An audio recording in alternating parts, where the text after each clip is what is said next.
Welcome to the Social Studies Show. I'm your host, Stan Evans, and in this episode, we're diving deep into the world of entertainment photography.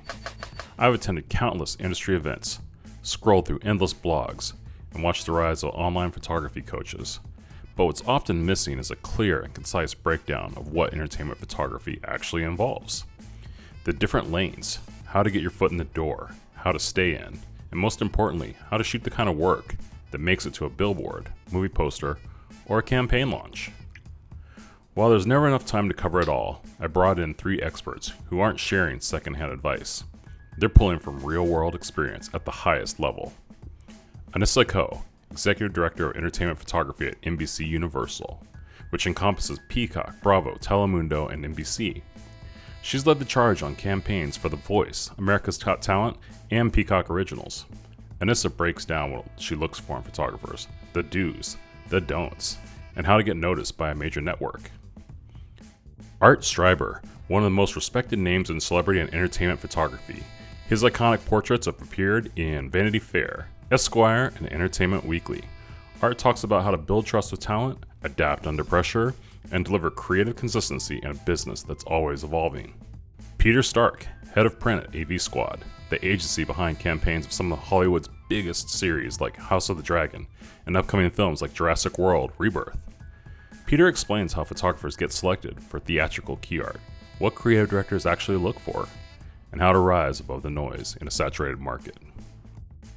Whether you're just starting out or looking to level up, this episode is packed with real tactical insights you won't hear on a panel or in a portfolio review. This isn't just a podcast, it's a tangible roadmap to breaking into the entertainment photography game. Streaming now on YouTube, Spotify, Apple Podcasts, and everywhere you can tune in.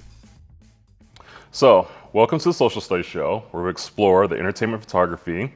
I'm your host, Stan Evans, and today we are joined by the powerhouse panel of Anissa Koh, Art Streiber, and Peter Stark to talk about pathways into production and staying grounded in this dynamic field.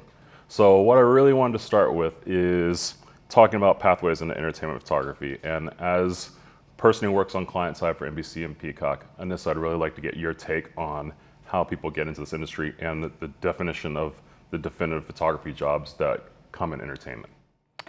Well, I mean, it's so broad also, and it just you need to know like what you want to do. And I think we've discussed this.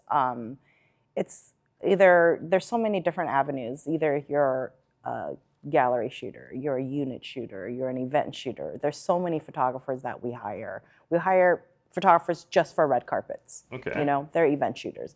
We hire shooters that are just going to cover our shows.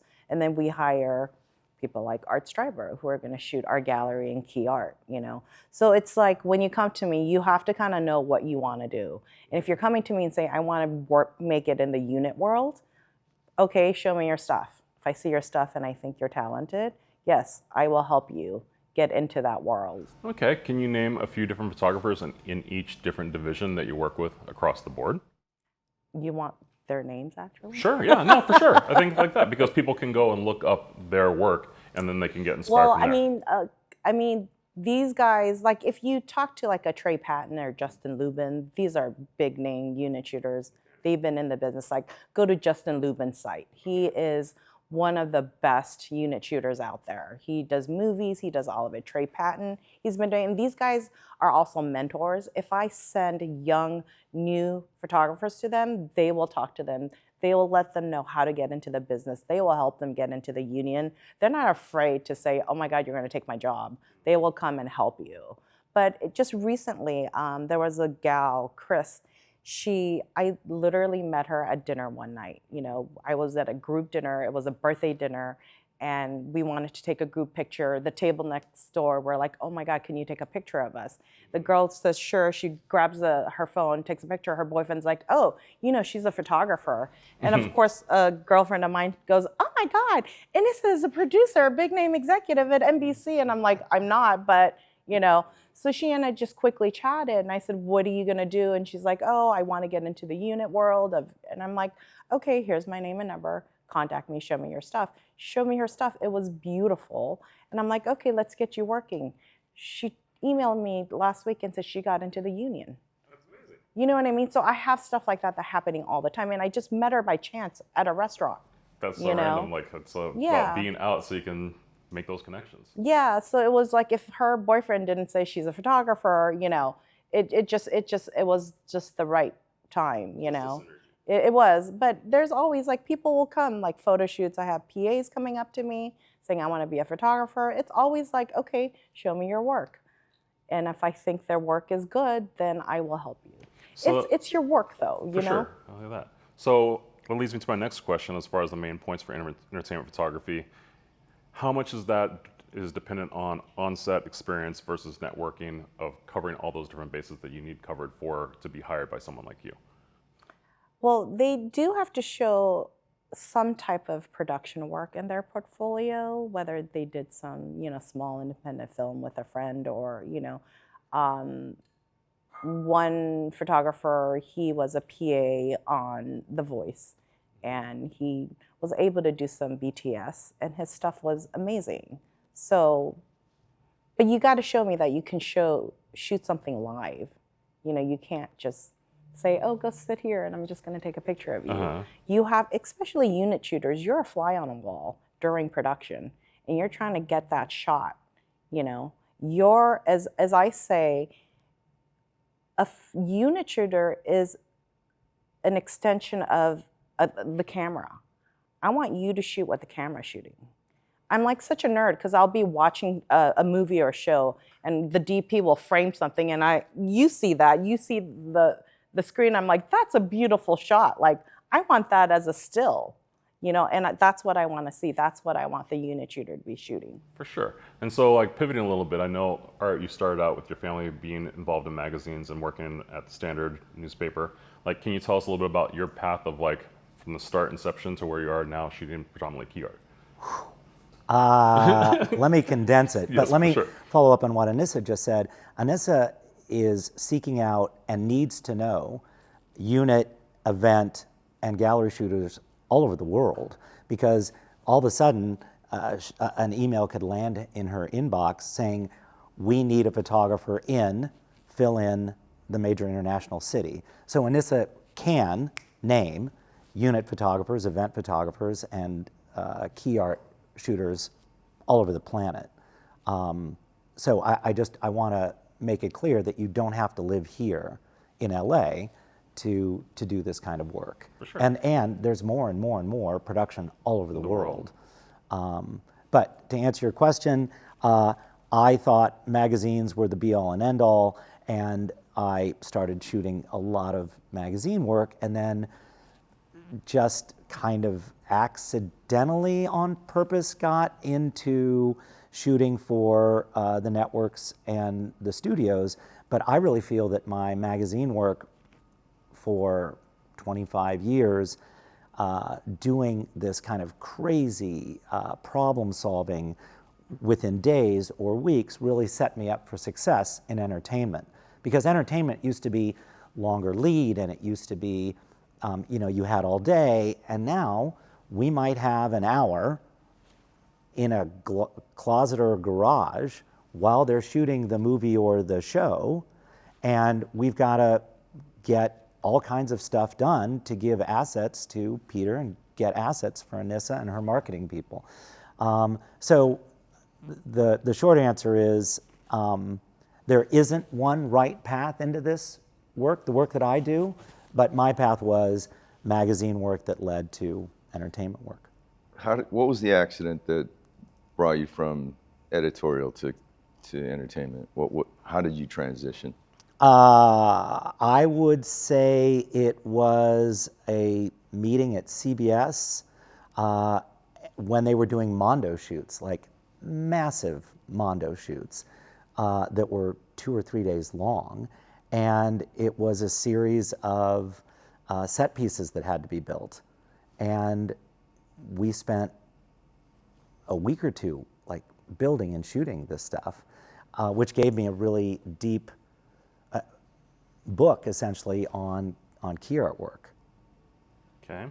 I think something that's really interesting from you working in the agency side, Peter, is how do you go about navigating client requests, and then what are some of the most common asks from the client?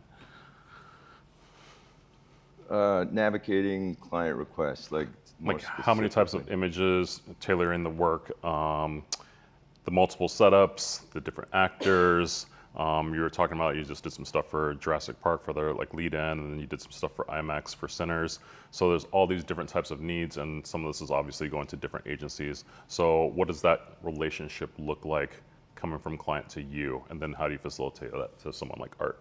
Yeah, I mean, the process is so different, like each time. You know, like one shoot could be, we're just going to get as many assets as we can, and we want to, you know, there's some loose ideas, and we're going to shoot every which way so that we can kind of make our creative decisions later. And in that case, it's a more, I hate to say generic, but it's, you know, you're shooting plates and you're shooting turnarounds and you're shooting, you know, with some lighting setups. But then in other shoots, we'll go in with much more specific concepts. So if we're, you know, I've been at shoots where we've shot 10, 12 different concepts, you know, and based on sketching and a back and forth process between the clients and ourselves, you know, sometimes for months leading up to the shoot. So in that case, you've got props and you've got, you know, very specific lighting setups. You've got, you know, costume changes, and you've got, you know, you're asking for specific performances, and, you know, so that process is a little bit different. And I think I always like to go into a shoot with more specific concepts, because then the photographer can kind of flex and do their thing, and we have a really good sense of what we're looking for. But you kind of have to be prepared to go in without those specific concepts as well. Okay. So something we were talking about the other day was talking about being adaptable to concepts, and something that Anissa and Art both talked about was the voice and how they had to be adaptable to last minute changes and coming up with very interesting art for PR and for marketing. And I'd like to hear a little bit about how you guys basically go about tag teaming that, coming up with different things on the fly, how your different types of a direction for that helps Art achieve his goals. I mean, I don't think we're not changing concepts, you know. It's just basically, he's got a deck. He has the It's lighting coverage. direction. It's just coverage on angles and how he's, you know, what angles he's shooting. There's a creative director on set for all the key art stuff that they're creative directing with Art, because they know exactly how to shoot. I could chime in and say, hey, maybe you should try this, because I can see what's happening as well. Sometimes they're not verbalizing it, or they're not looking at the monitor, and I see something that can change on his coverage. So I'll give him a note as well. So, you know, that's how we go. I just feel like, especially with Art, I think because I've been on set with him so often, I know how he shoots, and I feel like there is a shorthand. I can just say, I'll give him some weird language, you know, it's not technical, and he gets it, you know. If I want something really pretty and bright, I'd be like, oh, you have to just make it glowy and pretty and soft, and, you know, and he's like, got it. And he gives it to me, you know. So he just knows. He knows what he's doing. That's why I like having him on set. I think it's important to note that the network producers at NBC, CBS, ABC, and Fox are the last kind of producers that are also wearing a creative hat. You know, everywhere else, it's here are the photo producers and here are the marketing people. But Anissa and her team are not only producing the shoot, but then they are creatively directing the publicity imagery, and might be nudging the marketing people as well, and helping them with their concepts, because her department, and the same at CBS, the same at ABC, they're kind of the first point of contact for the talent. So they know the talent and the talent's needs and desires and demands, which might influence where somebody's standing, or whether or not they need to be elevated slightly on an apple box. So can you two give me an example of a place where like that adaptation kind of basically worked to a level of success that both of you guys, your relationship created something that was marvelous in that moment that you weren't maybe expecting, or just the nudging of the note helped move the process along of creating an image? I mean, I don't think anything drastic, but it could be, especially when he talks about talent. You know, you have, especially women that come on set, you know, they literally come with wardrobe and they're like, this dress is not made to be sitting. I do not sit in this dress. On the sketch, the person is sitting. So it's just like, I'll go to art and I go, you need to figure this out because I need that person on this end. We can't have this person because I don't want two women together. We don't want two men, so that's when you have to troubleshoot and say, okay, she can't sit anymore. She's got to stand. And it changes the whole dynamic of the group shot. So this is when we have to figure out, then we tell the creative, we're going to switch it up. I need this person to stand. I need this person to be back here. I need this person to be sitting now. So then he has to go in and fix all of that because you got to make that look good at that point. Right? I think it's important to backload the photo shoot, and I know that Peter's been down this road before, with the idea that the marketing decisions have not been made or finalized. When Peter says he comes to the shoot and shoots 12 concepts, or I shoot 12 concepts, or Anissa says, well, marketing has these 4 concepts, for whatever reasons, and there are a lot of decision makers, the marketing has not been finalized. This is the campaign. This is not the campaign. This is one of several ideas we have for the campaign.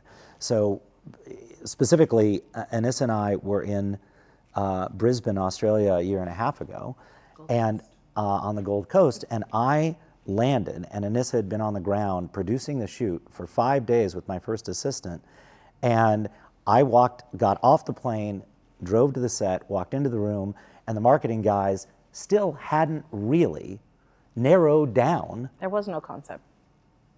I didn't say that. The decisions. So I literally said to them, okay, in a perfect world, what would you guys need? Well, we want some interior stuff and we want an outside stuff that looks like it was stormy and we need this window light thing. And I went, okay, all right, okay. And then I had to build the light.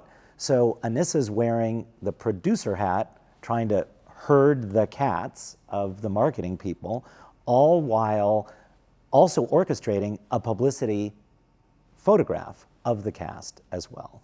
And I know that Peter's been in the same situation where you get on set and the reason we're shooting 12 or 14 concepts is that they don't have a concept. They haven't finalized anything. You guys touched on that about being able to shoot all types of different directions, all types of different setups on Gray Seamless. And I thought it was really interesting about how you talked about it for House of the Dragon, and you were talking about it for, I think, was it The Voice? Yes. Almost everything. It's almost everything. And so I think I really want to dive into that about how many things you guys are trying to create on a Gray Seamless and how they go about, because I think that's something that people don't really understand about entertainment photography is just the logistics and being able to change that and make that because concepts haven't been finalized. Well, I mean, Peter, you shoot 12 concepts. So he's like, yes, we do. Yeah. Yeah, and it's not 12 concepts because we're going to use 12 concepts throughout our campaign. Right. It's 12 concepts because we have no idea what our campaign is going to look like, which is okay. I mean, it makes it more interesting.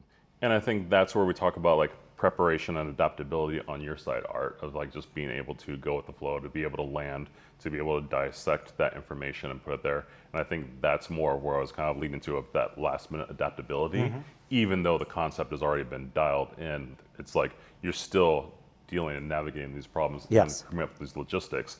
But a lot of these things are logistics that are just based around setting up these basically this processes of getting a lot of different looks on Gray. Yeah, the backloading it even further, we're not throwing the marketing teams at these places under the bus. The movie isn't done. The TV show isn't done, and we don't know yet how we want to sell it. Do we want to feature her? Do we want to feature him? Do we want to say it's a love story? Do we want to say it's an action movie? So our job is to come into a space, and if I had a space like this, I would be over the moon because it's so big, but come into the space and be able to light for 3, 4 different lighting looks and get all the coverages of all of the talent in very, very, very, very, very, very little time. So can I ask a question on that? When you're looking at that, how does that differ per se in a reality show where things are obviously like, I'm not sure how that gets finished like that, but how would that differ in that scenario? A reality show? I mean, reality shows, basically you are shooting, I do Bravo, so I've got like 10, 12 housewives. And it's basically 10, 12 housewives, standing or sitting in a different, out on sunset, on water, they're on the beach, they're, in snow, it's just different scenarios of how can we build a group shot of 12, Sometimes they're shot in a full group shot when we can. A lot of times they're done as singles and comped together. But just to give you a little more, information on what the end product is and why we're shooting so many concepts, and we don't know what you're going to end up with. The sketches, Peter, you guys come up with the sketches, right? Your team, you and your team. So he comes up with 10 sketches, and we're shooting all those sketches. So the marketing team at the network will build out these sketches, and they run it by the exec producers. They run it by the higher ups in the company to see how they feel, how the show is gonna, sell. Also, that goes through testing with general audiences. They'll test key art. They'll see what the response is from the public, and then whatever they respond to is the key art they're going to go with. So that's how it ends up on the big billboard. Sometimes it's really straightforward. Sometimes it's like, this is it. This is what the show is about. This is how we're going to sell it. And the producers like it, run with it, and you do it. And I love that. And you shoot 1 or 2 concepts and you're done. But when you don't, if you have a show that really doesn't have a clear direction, as Art said, it could be, is it a romance? Is it an action? Is it a family? What is it? Is it, that's when you don't know, and you don't know how you're going to sell that show. Then this is when it's going to go through mass testing. And I think that, shoots can land at any point during the process too, right? Exactly. So you could in the go middle of production, right, when you really don't have a full direction. right, and 100%. maybe even the showrunners or the directors Exactly. don't know exactly what their film is going to look Exactly. like. So you're doing it early, so they have to sort of be broad. But I think another thing that in my experience, and it's progressively more so, is there's so many layers of decision makers, and so we may be working really well and really, the conversation may be very linear with our direct client, but then they've got a boss, and then that boss has a boss, and however many layers, and then lo and behold, you got to take it to the showrunners, and they may or may not just fully disagree with what marketing thought. So it's very, like, it's difficult to be super like, okay, this is what we're going to do, because if you commit to something and you don't give yourself options, that could be trouble. Yeah. I mean, it's the world has changed, because we come from back in the days, a very, very long time ago, when the networks made all the decisions, said, this is how we're going to market it, this is our responsibility, we're going to do it, they call the shots. These days, the showrunners, the producers that are attached to it, call the shots. Or the actors. Or the actors. And because a lot of times the actors are executive producers on the show as well. So again, that's when Peter says there's so many layers now. Like, the network isn't just the final answer anymore. It's, there were times back in the days where certain showrunners would be like, we would show them concepts and they would be like, you know what? That's not my wheelhouse. That's yours. You guys do what you need to market the show. I'm going to focus on producing and creating a beautiful show. You guys market it. But now, the showrunners want to be marketers. They want a big hand in how you're going to market the show. No, it's interesting because, like, looking at that and seeing how different actors hired different photographers for key art, developed on their relationships, like seeing Frank Oakenfeld shoot a lot of stuff like with Sinners with Michael B. Jordan because of the relationship they developed through Creed. And so that's definitely a very interesting part of seeing that celebrity photographer dynamic of how it deals with all those different things, but they still have to be able to do all the different gray seamless, the looks, all this different stuff, even from the relationship. So I think it's a great breakdown of like what this job entails that you guys have shared right there. One thing I really wanted to talk about is how you were talking about how you guys basically worked on a PR key art shoot for The Voice, and some like last minute addition idea notes it swapped the processes. A PR shot. I think there was an AGT where that happened. AGT, okay, then it was AGT, not The Voice. Yeah. America's Got Talent. Yeah. Okay, so you can tell us a little bit about that? I honestly don't remember which one it was, Yeah. but the idea Yeah. is that Anissa's team has to come up with concepts for the publicity. There's marketing and there's publicity. And marketing is the poster and the television commercial.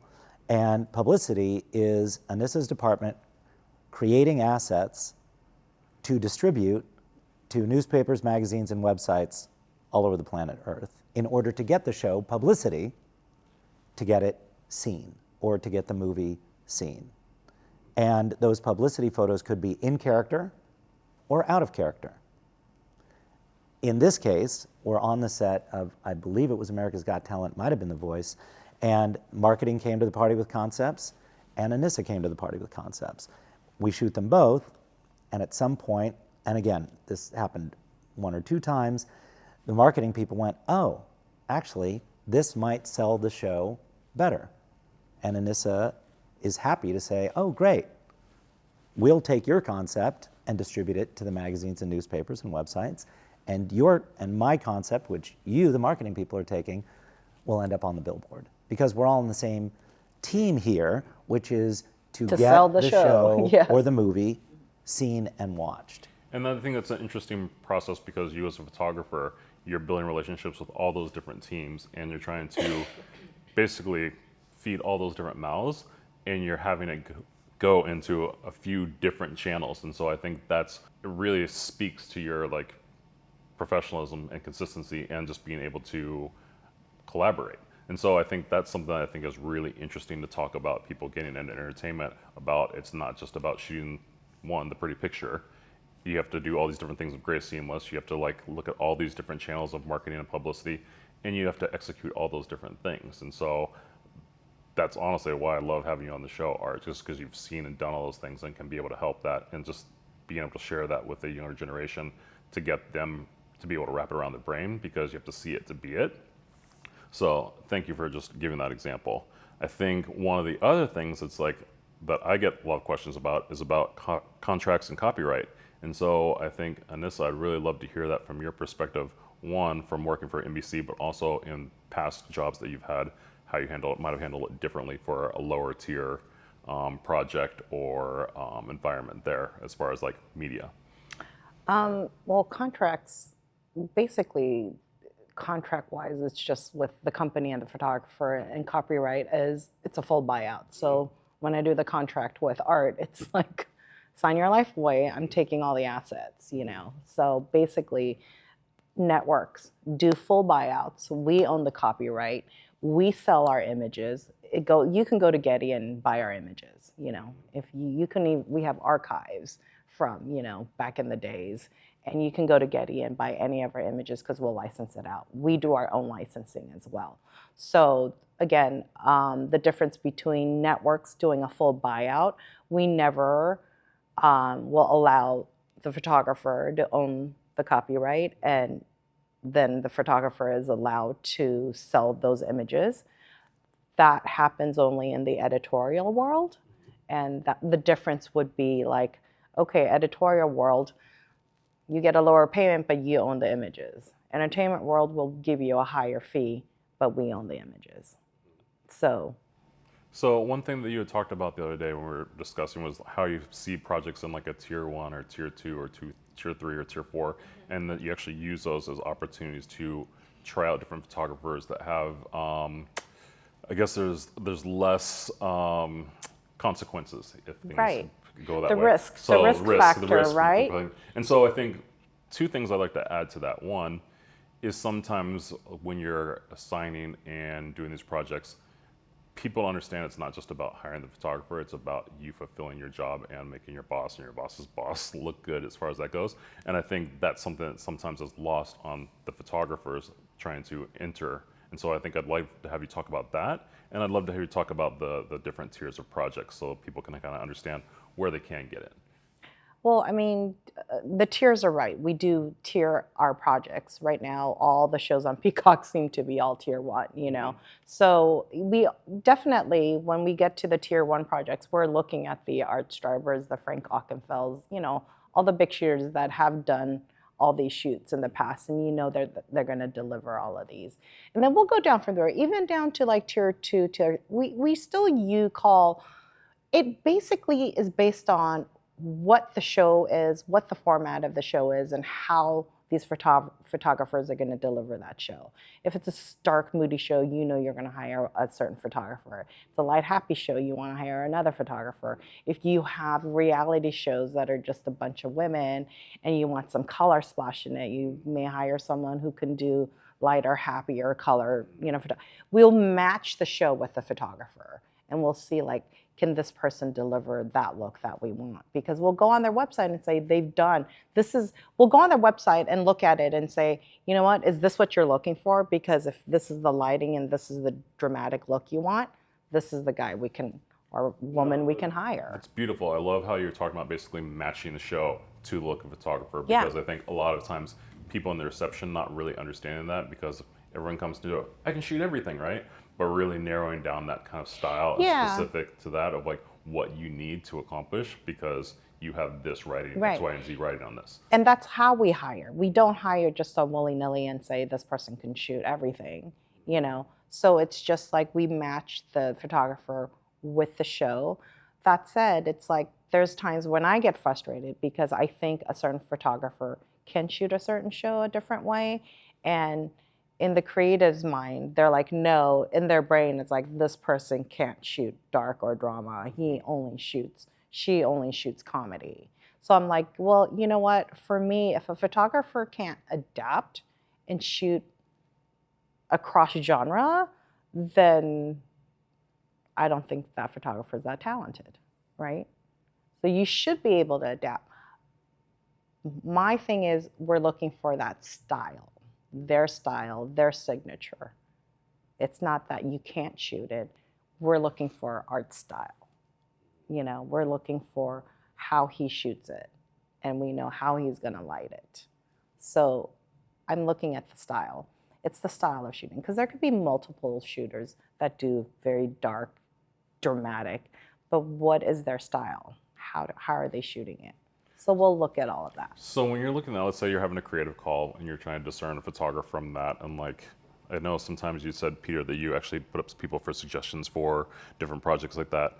Let's say you're having those calls like that. How do you go about, once you've discerned the style, that they can fulfill all the logistical parts and the relationships and soft skills that you need for the next step? Me or Peter, are you? I'll have Peter answer.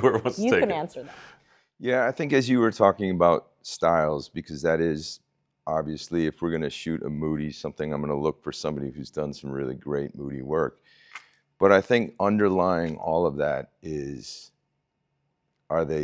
is this photographer somebody I know, and familiar with, and comfortable with, is flexible, can problem solve, is really great with talent, is, you know, so all of these things are, I think, as important or sometimes more important than, you know, than their style. Like, because as we were mentioning earlier, like I've been at shoots where we've hired an amazing photographer specifically for their style, and then you get to the shoot and it's like, well, we want to do everything pretty safe and open. It's like, but we hired somebody that's really great at doing moody and dark and, you know, noir-y and whatever. And so it's, I think that I think there's so many factors that go into the choice, but going back to like the safety of it all, right? Like when these shoots now, because they're fewer and far between, and so when they do a shoot and there is going to be money committed to this shoot, you know, then you can't really F it up. You have to go in and get a great shoot, you know? And so as much as I love working with and meeting with and the opportunity on occasion to work with somebody who hasn't done a lot of shoots, it's that comfort level of going into a shoot and knowing that no matter what happens, the artists of the world are going to be able to solve whatever problem you have and imbue some of their style into the process. And that's when you go down to the tier ones and stuff like that. Then you can take a little more risk at that level. But when you're looking at style, we're putting people forward. Like, I read a script, and we talk about it, the creative concept with the creative team, and we're like, okay, we're going to do a gallery, and I already have in mind, like, oh, I know X, Y, and Z people can shoot it, so I will put up, okay, these people are who I'm putting up, and then creative will say, how about this person, and I will literally, my team will say, well, that person is actually difficult to work with, you know what I mean? They're not going to take direction well, we'll give them our feedback, because we've worked with so many different photographers, and there's photographers where I'm on set with, they shoot beautifully, they don't talk, and I'm like, you need to give talent direction. They need to hear from you. Yeah. They need to hear that they're posing correctly for you. But if you don't say anything, it just like kind of drives me nuts, right? Okay. So there's certain people that, and they still shoot beautifully, there's nothing wrong with it, but it's just like, they want to hear feedback. When talent's on set, they want to hear that it looks good, you're doing it correctly, For so sure. It's that overall, like, you need the whole shebang, you need to know how to shoot, you need to know how to speak to talent, you need to know how the creative is, you just need the whole package. Okay, so on that, Art, I have a question directly for you from that, right? Something we actually talked about on the call before was like mentorship, but like nowadays with the internet and social media and everything being done so quickly, where do people go to learn those soft skills? Like, how do you go about teaching that and putting that across and putting an emphasis on that as photographers?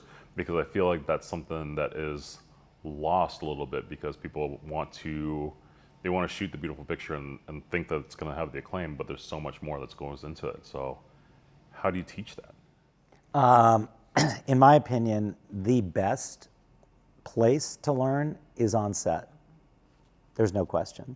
The best place to learn is by assisting somebody who's already doing this work and seeing all of the different pieces that go into it. And not just being on set and assisting, but being on set and being really aware and being very present and absorbing, because as you're hearing from Peter and Anissa, it's not just about shooting, it's not just about your style, it's about so many other soft skills and hard skills. I mean, you're coming to the party being able to light and managing in 7 different directions. Managing the crew, hair and makeup, publicists, talent, client, photo crew. So you're wearing 7 different hats. Well, I think something that seems to be lost and something that I've definitely learned in my career, and that is to serve and be of service.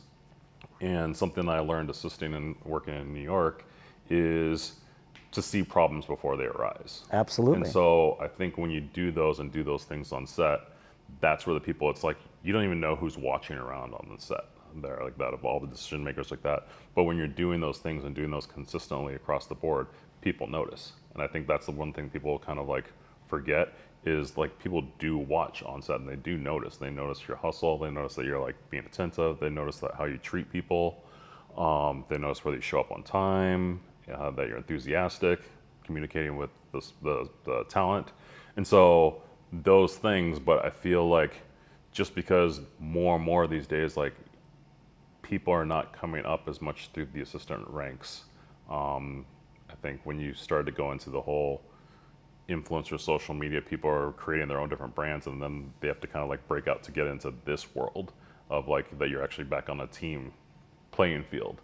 And so I think that's an interesting dynamic of like how you go about teaching and training that. So thank you for that information.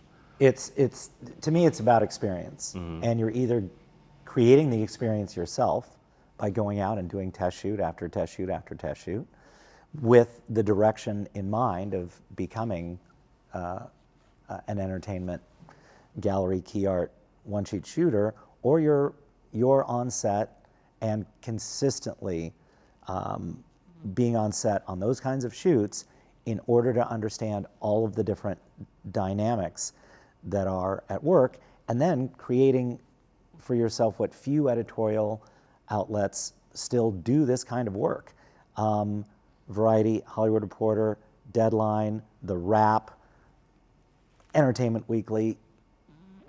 There are a handful, and getting yourself into, I would say, what's called the photo booth business, but not really a photo booth, but being able to be the person in Vancouver, at Sundance, at Venice, at Santa Barbara Film Festival, at the Palm Springs Film Festival, Toronto, being in Toronto, and being under pressure to get in a minute or two an amazing portrait under, really, really stressful, tiny conditions. That's an incredible learning curve. And you've got talent in front of you, and you've got publicists, and you've got clients. So there are those pathways. I do want to touch on something about photographers as well, and especially new photographers. And you touched on, these Instagram photographers. There's so many different type of shooters out there now. A lot of that, the younger generation, I think they're not realizing, is just being a photographer, picking up a camera and taking pictures is different than, you have to know lighting as well. I can tell you, I go on set and I've worked with so many different photographers, a lot of photographers, and I say this all the time, you're as good as your first assistant, because the crew will come, they will light the entire set. When it's ready, the photographer walks in, takes some test shots. Okay, we'll tweak it here and there, and we shoot. Last shot, click, picks up the bag and leaves. So there's a lot of photographers like that out there. That tells me you really don't know lighting, because when we say, I need you to change lighting, they'll look at their first and go, did you get that? Did you get that? What are we gonna do? The first will say, oh, we can, whatever, grid it, softbox, whatever. I clock all of that with every photographer I work with. And a lot of them still don't know how to light. They bring lighting directors on set with them. And all these new young photographers bring lighting directors on set with them. They don't know how to light. So what's interesting in that dynamic is if you're doing a shoot and the first can't make the thing because of their schedule like that, how does that affect the dynamic of moving on to the next photographer? If they if we've hired them, they're bringing whoever that's going to light it. You can't show up and not know how to light. I've had it happen where the photographer couldn't troubleshoot and needed because I need, if I tell Art in the middle of shooting and I'm like, okay, this is not working, you got to change this. He's continuing to shoot and he's directing his team to change the lighting, take off the silk, do this, silk this, that.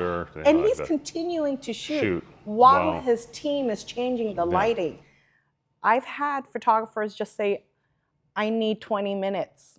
I don't have 20 minutes. The shoot is over in 20 minutes. Do not tell me that. Or that tells me I cannot hire you again. No, you're calling an audible while you're shooting like that and having them there. So but that's happening more and more, and I'm seeing it. No, they all come with a lighting director, and I see it. And you're telling me you don't know how to light then. Interesting. No, it's good to know. Because here's where well, this actually brings me to my next question, right? As far as relationships and hustling, right? So if you have a photographer who maybe is not as good at lighting but is great with the soft skills and the talent, where does that balance lie? Well, we'll still hire you. The thing is, I'll hire that person. They're still going to deliver. They're going to bring their first assistant. They're not going to call them a lighting director. The first is still going to light for them. As long as they deliver, I'm just saying, I'm clocking it. I'm just saying for the newer people that want to get into the business, they should know how to light as well. No, that's for sure. Yeah. But let me ask you a rhetorical question, because you posed the question. But what about photographers who have great soft skills but can't light? I oppose the question, because And here's why. No, for sure. Have you ever been to a restaurant where the chef had great soft skills but didn't know how to saute? No, just, I mean, the discussion is now over, right? Like, if you're not going to go, like, you can't be a chef at a restaurant and not know how to turn on the oven, how to saute, how to boil, how to chop.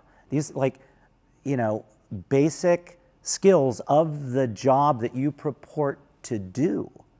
And I'm not dismissing soft skills. And I've known photographers that are very, very, very good at soft skills, but really, really don't know how to light. But there's more and more of that. And I am a huge proponent of knowing some or all of the hard skills of this job of lighting. Because the pressure on Anissa and the pressure on Peter isn't diminishing. It's only getting more intense. And we discussed this in our pre-call. There are more demands on the talent, and there's less time with the talent, and there's lower budgets for all of us. So, you know, the thing that has to fill that gap is the knowledge and the experience of the photographer. So I implore anybody who's watching or listening to this to learn how to light. No, I think what's really great, and from taking all your guys' feedback on there, right, is at this level of photography that you're not just doing photography, you're creating an experience. And so I think that's something that's the kind of the takeaway there is like across the board, you're like, it's something that you adhere to as far as like professionalism. You're creating a professional environment. You're creating something that's like an experience for your talent and your client. And so I think when you look at that as far as like elevating photography to that level, that's where this is. That's where the entertainment. Well, at the end of the day, there should have been an experience, but I'm not walking in the door to create an experience. I'm walking in the door to have a professional interaction with everybody involved. And then the payoff is that you've left the restaurant going, God, that was just great. The lighting was great. The food was great. The service was great. I want to come back to this restaurant. The restaurant analogy works on so many different levels. I haven't even skimmed the surface. But I just did a really high pressure shoot for CBS with A-list talent, Academy Award winning actress, no pre-light. We finished pre-lighting and 5 minutes later we were shooting. We brought out a new assistant and they were way out of their depth and they were sweating and they didn't know the gear and they were turning red. And at the end of the shoot, I said very nicely, hey, look, these shoots, that was normal for us. Yeah. They really don't get any easier than this. And you just don't know what one needs to know about how this stuff works. And this person had said he had assisted before. And I said, I'm not saying you have to do this work. There's plenty of areas of genres of photography where you can hold a reflector or use one light. That's not this. This is 7 lights, 9 lights, 12 lights, turning them off, turning them on.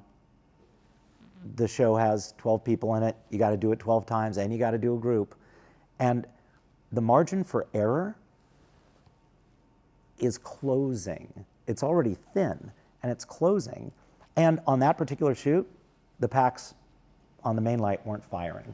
So my crew is problem solving. Okay, is it the pack? Is it the head? Is it the cable? And if you don't know that stuff, and again, you don't have to, but you can't really be in this genre because it's so intense.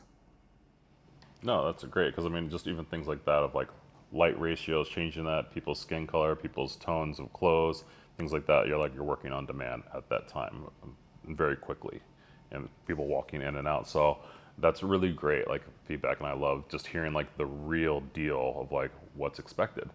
I think just to kind of like wrap it up, I think I'd really like to hear your guys' thoughts on relationship and hustling for this job, as far as like staying on top of people's minds and again keeping soft skills, because we obviously talked about the professionalism and the technical aspect.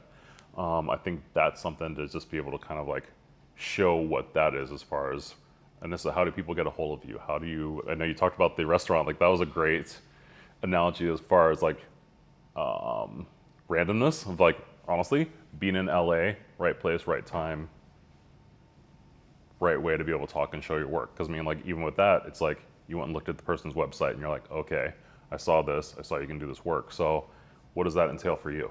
I mean, it's not, I'm not going and seeking out people. It's how people reach me, and it's just random. It's, either your assistants, I'm on a set with you, your, photo shoots. I've had many people who are not, we do a lot of now not just photo shoots, but you're doing motion with it. It's a whole market. It's called marketing shoot days. It's stills, EPK, promo. You're shooting everything in one day. So you're crossing all the different, brands of the company, and you just work with a lot of people, and people who are interested in photo will come up and talk to me, say, how do you do this? How do you get into this business? I'm always open. I'm always going to talk to you, and it's always show me work. If you know me, you can reach out to me, but it's not like I'm not publicizing it out there, It's not like if somehow you cross my path and you are talented, I will do whatever I can to help you achieve that goal, So again, assistants, arts assistant. There's assistants who I told you I've helped. They told me they want to be gallery shooters, and they've proven that they can shoot it.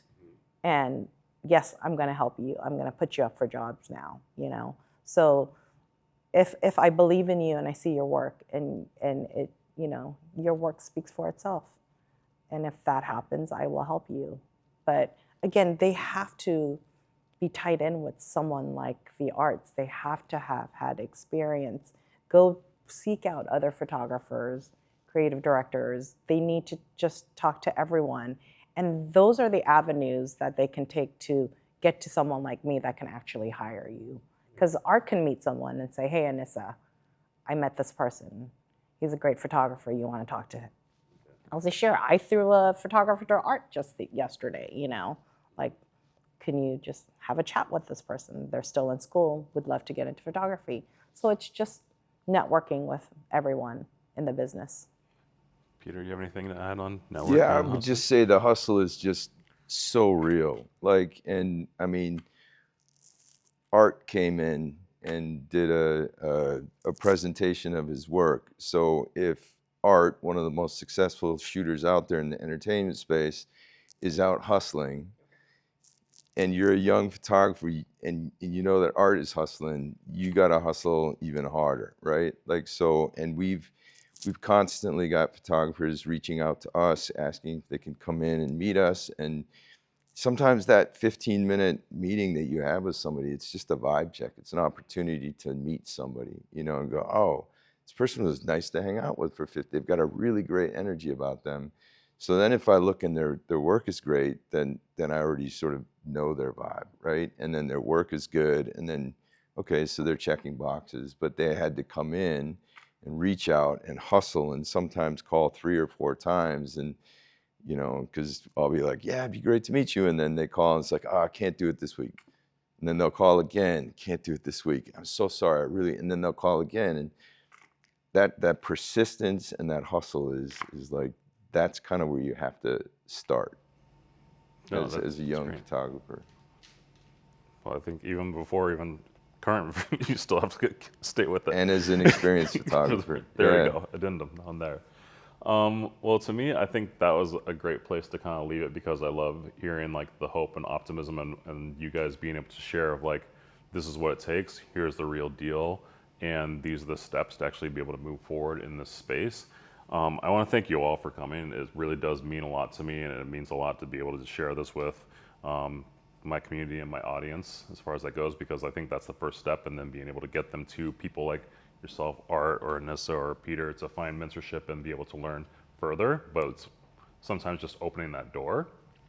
So thank you so much for being on Social Studies Show. I appreciate it. You guys can find it on Spotify, you can find it on YouTube, and Apple Podcasts. Please like and subscribe, and thank you so much. Thank you. Thank you. Appreciate it. If you enjoy the Social Studies Show, please hit like and subscribe. If you found the information in the program relevant and insightful, copy the link, share it with your friends. If you are listening on Apple Podcasts, Please leave a review. These small gestures help increase the awareness and growth of our show. Thank you.